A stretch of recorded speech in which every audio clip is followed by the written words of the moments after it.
The first light of dawn is cold and gray.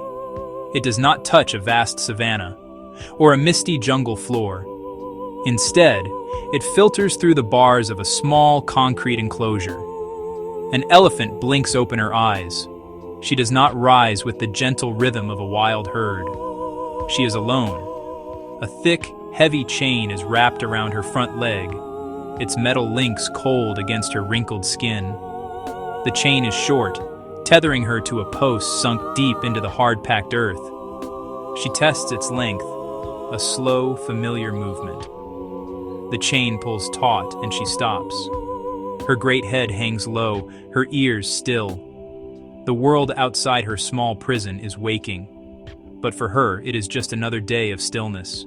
This is not a life of freedom. It is a life of waiting. Waiting for the sound of approaching footsteps. Waiting for the clank of a bucket. Waiting for the brief, unsatisfying meal that will sustain her for another 24 hours of standing. The ground beneath her feet is unforgiving. Hard dirt and her own waste. A stark contrast to the soft earth and rustling leaves of her memory. She can smell the forest on the distant wind, both comfort and torment. It is the smell of a home she may never see again. A world of vast green spaces, deep, cooling mud baths. Here, there is only the scent of dust, iron, and a profound, lingering loneliness that seeps into her very bones. Her body is a map of this captivity. Her feet, built for walking many miles, are cracked and sore from the unyielding surface. A raw, red chafe mark circles her ankle where the chain has rubbed her skin raw. Her powerful muscles, built for pushing through dense undergrowth and interacting with her kin, are slowly weakening from disuse. She often sways from side to side, a rhythmic, repetitive motion of deep psychological distress. It is a coping mechanism, a small, sad movement in a world that has denied her the freedom to truly move. She is a giant made small, held captive by a simple length of chain. The sun climbs higher, and the day's heat begins to build. Other creatures are foraging, socializing, living as they were meant to. But for this elephant, the day will unfold just as the one before it did. Her world is measured not in miles, but in the few feet of chain that bind her. Her social circle is not a complex, loving family of aunts and cousins, but the fleeting, curious faces of humans who pass by her enclosure. She will stand and wait, a living monument to a life interrupted, a silent testament to the immense suffering we inflict when we forget these beings have lives and feelings as deep and valid as our own. There was a time before the chain, a time before the concrete. Her memory holds it like a dream. She remembers the feeling of the sun warming her broad back as she walked alongside her mother, her small trunk often reaching out to touch her mother's reassuring leg. The herd moved like a single, flowing river through the forest, a symphony of low rumbles and rustling leaves. She learned the scent of every plant, the taste of the sweetest fruits, and the location of the hidden waterholes. Her family was a fortress of love and protection, a complex web of relationships where every individual mattered. An aunt would guide her, a cousin would play with her, and the great matriarch would lead them all with ancient wisdom. This idyllic world was shattered by a sudden, terrifying noise, a sound louder than any thunder she had ever heard. The herd panicked, scattering in a wave of fear and confusion. She remembers the scent of smoke and the sight of men running, their shouts cutting through the air. She was small, and in the chaos, she was separated from her mother. The last image she has of her family is one of flight, of massive gray bodies disappearing into the dense green of the jungle. Fear was a new and paralyzing feeling. She was utterly alone, a tiny, lost soul in a world that had suddenly become hostile and incomprehensible. This is how it begins for so many of them, a violent rupture from the only life they have ever known. The capture is a brutal education in fear. The young elephant, still crying for a mother who will never return, is subdued and forced into a truck. The journey is a nightmare of jolting movements, strange smells, and terrifying sounds. The destination is a place devoid of anything natural. There is no soft earth, no familiar foliage, only hard surfaces, and the cold feel of metal. This is where the Fajan, or the crush, often takes place. The young elephant is confined to a tiny cage, unable to move, while men use sticks and hooks to break its spirit. The goal is to replace the elephant's wild instincts with absolute obedience, to teach it that humans must be feared and obeyed without question. This process inflicts unimaginable physical and psychological trauma. The pain is constant, the fear is relentless, and the loneliness is absolute. The baby elephant learns that resistance leads to more pain. It learns to suppress its natural behaviors and to perform on command. By the time the training is complete, the spirited, intelligent creature has been transformed into a submissive servant. The light in its eyes has dimmed, replaced by a wary, haunted look. For many elephants who survive the breaking process, their new life is one of relentless toil. In the tourism industry, they become living vehicles, carrying people on their backs for hours on end. Howdahs, ornate saddles, wooden howdah, metal howdah. They are strapped tightly to their backs. These contraptions can weigh hundreds of pounds, even before adding the weight of 2 tourists, even before adding the weight of 3 tourists. An elephant's spine is not designed to bear weight from above. Its anatomy is structured to support its own immense mass from below. The constant, concentrated pressure from the saddle causes painful sores, abscesses, and over time, irreversible spinal damage. The daily routine is a grueling cycle of work with little respite. The elephants walk for hours on hard, hot asphalt roads or steep, rocky trails, surfaces that are punishing to their sensitive footpads. They are often prodded with sharp bullhooks, a pointed metal tool, to keep them moving, even when they are exhausted or in pain. The handlers, or mahouts, use the bullhook to apply pressure behind the ears, on the head, or around the mouth.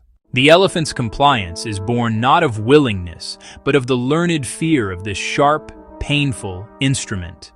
It is a constant, menacing reminder of the initial trauma of its training and the consequences of disobedience. Beyond the rides, many are forced to perform in shows. They are made to paint pictures, kick footballs, or stand on their hind legs, all unnatural postures that can cause long-term joint and muscle damage. These tricks, presented to laughing audiences as clever and cute, are the result of rigorous fear-based training. Each trick is a learned response to avoid a painful jab from a bullhook or a sharp command. The elephants are not performing out of joy, they are performing out of a deep-seated need to survive and avoid punishment. The applause they receive is for an act of submission, a display of a broken spirit forced to entertain. When the work is done, there is no green pasture to retire to. The elephants are often chained again, sometimes on chains so short they can barely take a single step. They may be left to stand in their own filth with inadequate food and dirty water. Many suffer from malnutrition, as their diet consists of cheap, non-nutritious filler like pineapple tops, rather than the diverse range of grasses, leaves, and bark they need. This life of hard labor, physical pain, and social isolation is the grim reality for thousands of elephants. The threat to elephants extends far beyond the chains of captivity. In the wild, the very world they inhabit is vanishing. Across Asia and Africa, vast tracts of forest and savanna are being cleared at an alarming rate. Humans are cutting down ancient trees for timber clearing land, for palm oil plantations sprawling urban developments. For elephants, who require immense areas to roam and forage, and the hundreds of pounds of food they need each day, this habitat loss is a catastrophic blow. Their homes are shrinking, ancient migration routes are being severed by roads, by fences, their sources of food are disappearing, their sources of water are disappearing. This relentless encroachment forces elephants and humans into closer and more frequent contact, inevitably leading to conflict. When an elephant herd finds its traditional foraging grounds replaced by a farmer's field of maize, sugarcane, it will naturally turn to this new convenient food source. To the elephant, it is simply sustenance. To the farmer, who may depend on that single crop for their family's entire livelihood, it is a devastating loss. This competition for resources creates a dangerous battleground where there are no true winners. The farmers, desperate to protect their crops, may resort to extreme measures. The responses can be brutal. Farmers may set out poisoned food, dig deep trenches, erect crude electric fences. In some cases, they may shoot at the elephants with guns, arrows, not always to kill, but to scare them away. These encounters leave elephants injured, maimed, dead. The conflict also fragments elephant families, as the stress and danger can cause herds to splinter. A mother might be killed, leaving her calf orphaned and vulnerable. The constant threat creates an environment of fear and anxiety for the elephants, who are simply trying to survive in a world that has less and less space for them. The ivory trade adds another layer of terror to their existence.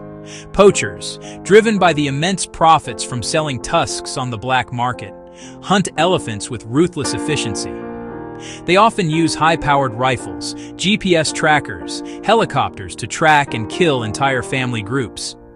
They target the largest elephants, often the matriarchs, large bulls, as they have the biggest tusks. The loss of these key individuals has a devastating impact on the social structure and collective wisdom of the herd. A family that loses its matriarch is like a ship that has lost its captain, left adrift and without guidance.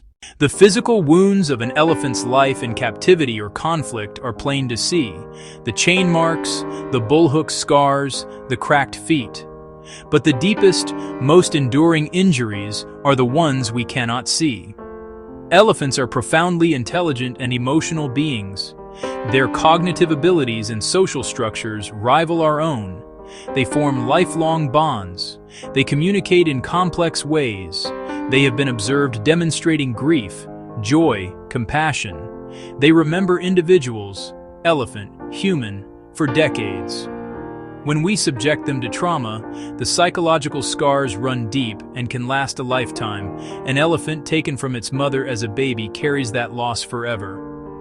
In the wild, a young elephant stays by its mother's side for up to 16 years, learning, growing, feeling secure within the herd. To have that bond violently severed is a trauma from which they may never fully recover. Many rescued elephants exhibit clear signs of post-traumatic stress disorder, nightmares, sudden aggression, deep depression, rocking for hours on end. The isolation forced upon them is a form of torture. Elephants are intensely social creatures. Their identity and well-being are linked to their family group. A solitary elephant is an unnatural and tragic sight. In captivity, they are denied the ability to touch, comfort, communicate with their own kind. They cannot engage in rituals like greeting ceremonies, communal care of the young, mourning their dead. This profound loneliness erodes their spirit, leaving them withdrawn and hollowed out. They are, in essence, living in a permanent state of grief for the family and the life they have lost. Even their intelligence becomes a source of suffering. Their long memories mean they cannot simply forget the beatings, the loss of their family, or the freedom of the wild. They are aware of their confinement, of the limitations of their world. They watch the birds fly free overhead and can hear the distant sounds of a world they cannot reach. This awareness, coupled with the inability to change their circumstances, creates a state of learned helplessness. The spirit that was once so vibrant and powerful becomes trapped within a body that is a prisoner and a mind that is forced to remember the paradise that was lost. Amidst the shadows of this immense tragedy, there are powerful rays of hope. This hope is not an abstract concept. It is fueled by the tireless work of dedicated people and organizations around the globe. Sanctuaries are being established, places that are not zoos, not tourist camps, but true havens for rescued elephants.